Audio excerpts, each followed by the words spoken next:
সংকেত বা পূর্বাভাসের উপর নির্ভর করে আমরা ভবিষ্যতের সুখ দুঃখের কল্পনা করি। ভবিষ্যতে দুঃখের কারণ দূর করার জন্য আমরা আজ পরিকল্পনা করি। কিন্তু কালকের সংকটকে আজ নির্মূল করার চেষ্টা করলে আমরা লাভবান হই নাকি আমরা ক্ষতিগ্রস্ত হই, এই প্রশ্ন নিজেদের করি না। সত্য তো এটাই যে সংকট আর তার নিবারণ একসাথে জন্ম নেয়, ব্যক্তির খাতিরে আবার সৃষ্টিরও খাতিরে, তাই না? আপনি আপনার ভূতকালের কথা স্মরণ করুন, ইতিহাসকে দেখে নিন। আপনি তখনই উপলব্ধি করবেন যে যখন যখন সংকট এসেছে তখন তখন তাকে নিবারণ করার শক্তিরও জন্ম হয়েছে। এটাই তো জগতের নিয়ম, অর্থাৎ সংকটই শক্তির জন্মের কারণ।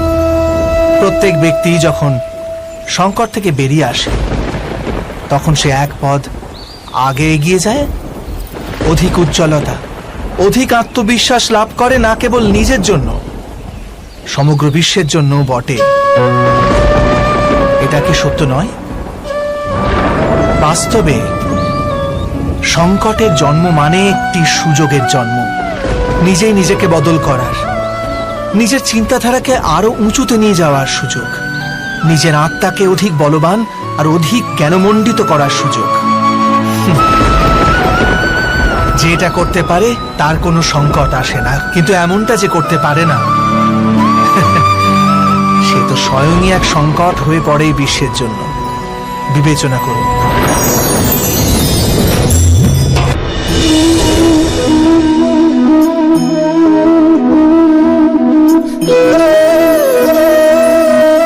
পরম্পরার মধ্যে ধর্মের অবস্থান, আর প্রথাই ধর্মকে ধরে রাখার দায়িত্ব বহন করে, এটা সত্যি। কিন্তু কেবল প্রথাকেই কি ধর্ম বলে? বিবেচনা করুন। সত্য তো এই যে যেমন ভাবে পাষাণের ভেতরে শিল্প থাকে, ঠিক তেমনি প্রথার মধ্যেও ধর্মকে পাওয়া যায়। এই পাথরের মধ্যেও শিল্প আছে। এই পাথরটাই শিল্প নয়। শিল্প ফুটিয়ে তোলার জন্য পাথরকে ভাঙতে হয়, অনাবশ্যক অংশগুলিকে কেটে বাদ দিতে হয়। ঠিক সেইভাবেই প্রথার মধ্যে ধর্মকে খুঁজে বার করতে হয়। যেমন ভাবে ইন্দ্র পূজার প্রথা ত্যাগ করে গোবর্ধন পূজার ধর্ম আরম্ভ না যদি হতো, যাদবেরাও তাদের মুক্তির পথ খুঁজে পেত না। অর্থাৎ প্রথা পালনে যে বেশি গোঁড়ামি করে ধর্ম থেকে সে বঞ্চিত হয়ে যায়, আর পরম্পরার অন্ধ অনুকরণ যে করে সেও প্রকৃত ধর্মপরায়ণ হতে পারে না। কথায় আছে, হংস সর্বদা নির্ঘীর পার্থক্য করতে পারে। দুধে জল মেশানো থাকলেও কেবল দুধটুকুই গ্রহণ করে। তবে কি যথার্থ ধর্মজ্ঞান পেতে হলে হৃদয়ে জ্ঞান থেকে প্রসূত বিবেক থাকা আবশ্যক নয়? আর সেই বিবেক না থাকলে যাকে আমরা ধর্ম বলে মনে করছি তা আসলে প্রকৃত ধর্মই নয়। এমনও তো হতে পারে। স্বয়ং বিচার করে দেখুন।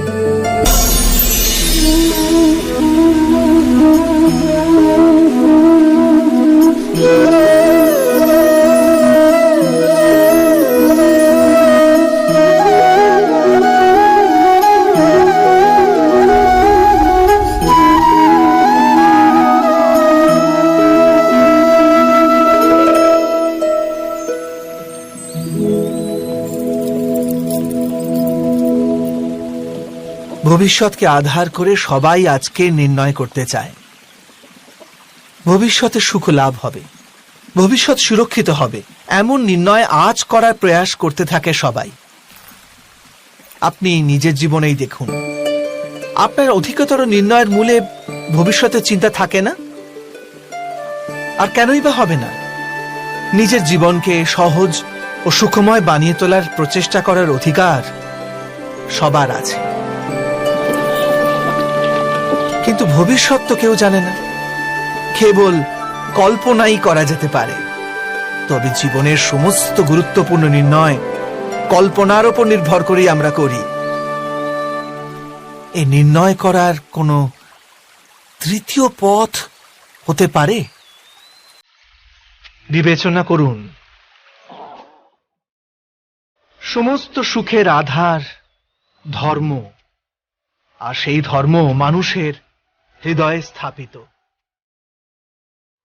অতএব প্রত্যেক নির্ণয়ের পূর্বে স্বয়ং নিজের হৃদয়কে প্রশ্ন অবশ্য করে নিন যে এই নির্ণয় স্বার্থ থেকে জন্মেছে না ধর্ম থেকে। এটুকুই কি যথেষ্ট নয়? ভবিষ্যতের বদলে ধর্মের বিচার করলে কি ভবিষ্যৎ অধিক সুখময় হয়ে উঠবে না? স্বয়ং বিচার করে দেখুন।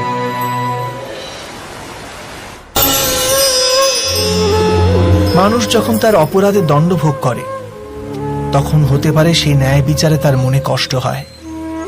প্রশ্ন ওঠে তার হৃদয়ে যে যখন সে অপরাধ করেছিল তখন সে ভিন্ন ব্যক্তি ছিল, তারপর সে অনেক অনেক অনুতাপ করেছে, নিজেকে এত পরিবর্তন করেছে, তবু সে দণ্ড কেন পাবে? কিন্তু যেখানে আঘাত আছে সেখানে প্রত্যাঘাতও থাকবে। যেমন কর্ম তেমনি ফল। যদি কাউকে স্নেহ দাও তবে সুখ লাভ হবে, যদি কাউকে হত্যা করো তবে মৃত্যুদণ্ড পাবে। যেমন কার্য তেমনি ন্যায় হয়। তবে কি প্রায়শ্চিত্ত বা অনুতাপের কোনো মূল্য নেই? আছে, অবশ্যই মূল্য আছে। প্রায়শ্চিত্ত অনুতাপ মানুষকে অন্তর থেকে বলবান করে তোলে, আসন্ন শাস্তিকে গ্রহণ করার জন্য মানুষকে প্রস্তুত করে। অর্থাৎ প্রায়শ্চিত্ত না করে দণ্ড স্বীকার করার কোনো মূল্য আছে? স্বয়ং বিচার করুন।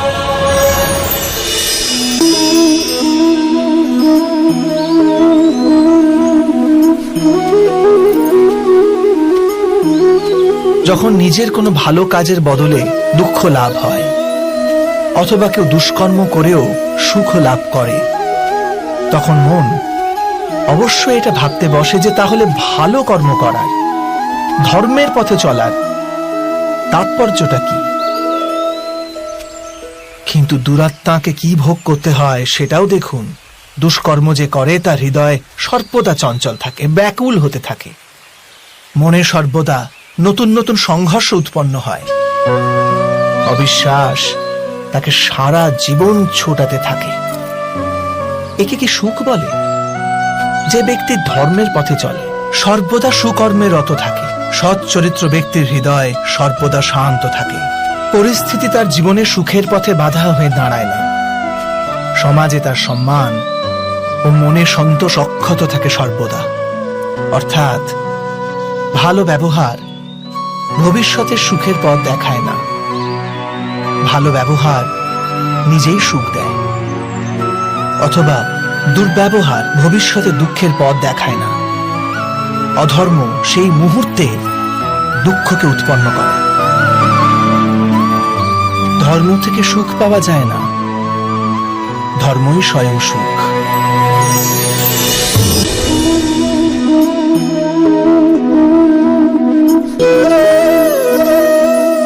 ক্ষমতার লালসা সবারই হৃদয়কে ঘিরে থাকে। প্রত্যেক ব্যক্তি নিজেরই এক রাজত্ব নির্মাণ করার চেষ্টা অবশ্যই করে।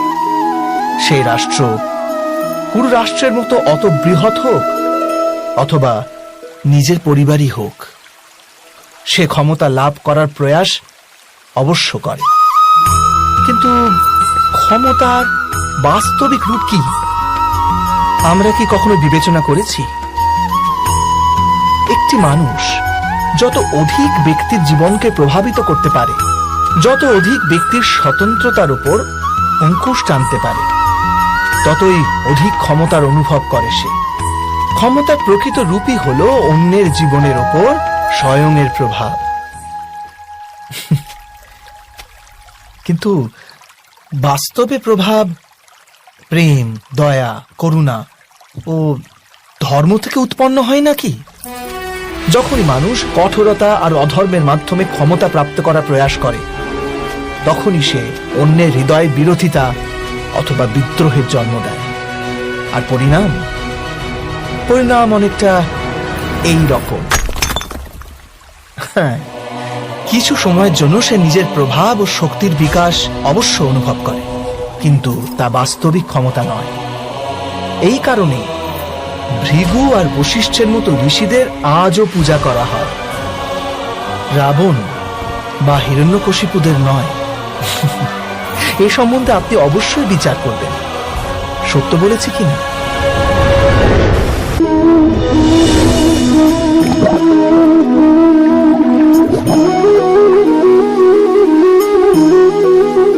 একটি শিশু যখন এই পৃথিবীতে জন্ম নেয় তখন সে সম্পূর্ণভাবে সংস্কার মুক্ত হয়। তখন তার অন্তরে না কোনো সুসংস্কারের চিহ্ন অঙ্কিত থাকে, না কোনো অপসংস্কারের।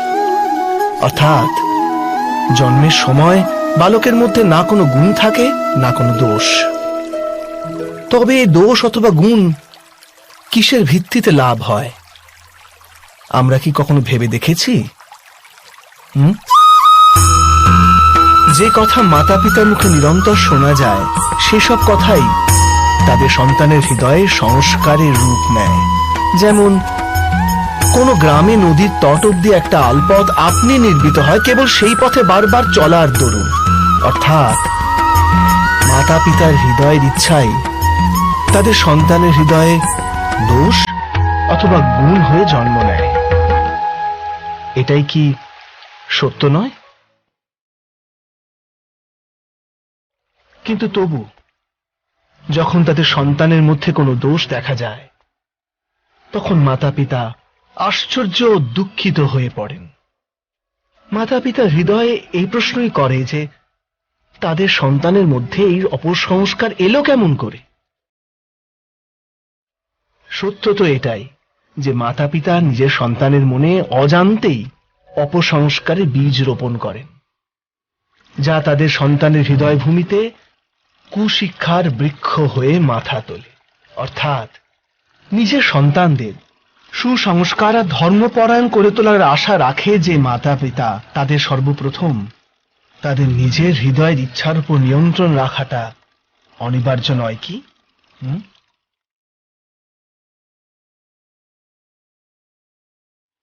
প্রত্যেক মাতা পিতা এ বিষয়ে বিচার অবশ্যই করবেন।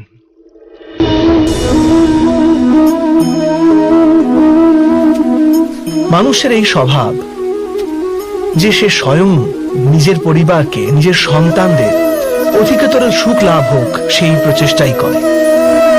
সেই কারণেই আমরা সদা শ্রম আর কষ্ট থেকে দূরে থাকতে চাই, বিশ্রাম আর বিলাসবহুল জীবন ধারণের প্রয়াস করি। স্বয়ং নিজের জীবনকেই দেখুন, এটা কি সত্য নয় যে আমরা আমাদের সন্তানদের জন্য সর্বদা বিশ্রাম ও স্বাচ্ছন্দ্যের আয়োজন করতে চাই? কিন্তু কখনো কি ভেবেছেন যে ওদের এই বিশ্রাম থেকে কি ফল লাভ হয়? কেবল সুখ আর সুবিধা যারা লাভ করে তাদের জীবন কেমন হয়? শরীর যখন শ্রম করে তখন অধিক সুস্থ থাকে, বুদ্ধিও যখন কঠিন পরিস্থিতির সম্মুখীন হয় তখন আরো তেজস্বী হয়ে ওঠে। এ আমাদের সবার অভিজ্ঞতা, কিন্তু আমরা হয়তো এটা ভুলেই যাই যে মন আর সত্তা যখন কঠিন পরিস্থিতির মধ্যে দিয়ে যায় তখন উভয়ই অধিক বলবান হয়ে ওঠে। অর্থাৎ যখনই আমরা আমাদের সন্তানদের শ্রম ও দুঃখ থেকে দূরে রাখার প্রয়াস করি তখন বাস্তবে তাদের সুখের পথ আমরা বন্ধ করে দিই নাকি? স্বয়ং বিচার করুন।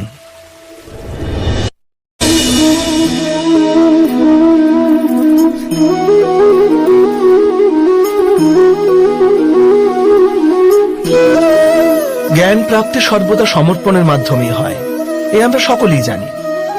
কিন্তু সমর্পণের বাস্তবিক গুরুত্ব কি আমরা কি কখনো বিবেচনা করেছি? মানুষের মন সর্বদা জ্ঞান প্রাপ্তির পথে নানান বাধা সৃষ্টি করে। কখনো কোনো অন্য বিদ্যার্থীর প্রতি ঈর্ষা জন্মায়, কখনো গুরুর শেখানো পাঠের উপর সন্দেহ উৎপন্ন হয়, আবার কখনো গুরু দেওয়া কোনো শাস্তি মনকে অহংকারে ভরিয়ে তোলে। তাই নয় কি? কি এমনটাই হয় না? নানান সময় নানান রকম চিন্তা মনকে ব্যাকুল করে তোলে। আর মনের এমন অশান্ত স্থিতির কারণে আমরা জ্ঞান লাভ করতে পারি না। মনের সঠিক স্থিতি কেবল সমর্পণ থেকেই লাভ হয়। সমর্পণ মানুষের অহংকারকে নাশ করে, ঈর্ষা, উচ্চাকাঙ্ক্ষা ইত্যাদি হীন ভাবনাকে দূর করে হৃদয়কে শান্ত করে আর মনকে একাগ্র করে। বাস্তবে ঈশ্বরের সৃষ্টিতে না জ্ঞানের অভাব আছে, না জ্ঞানী ব্যক্তি। গুরু দত্তাত্রেয় তো গাভী আর ষণ্ডদের থেকেও জ্ঞান লাভ করেছিলেন। অর্থাৎ বিষয় ব্রহ্ম জ্ঞানের হোক অথবা জীবনের জ্ঞানের অথবা গুরুকুলে লাভ করা জ্ঞানের, তা অর্জন করার জন্য গুরুর চেয়ে অধিক গুরুত্বপূর্ণ সেই গুরুর প্রতি আমাদের সমর্পণ।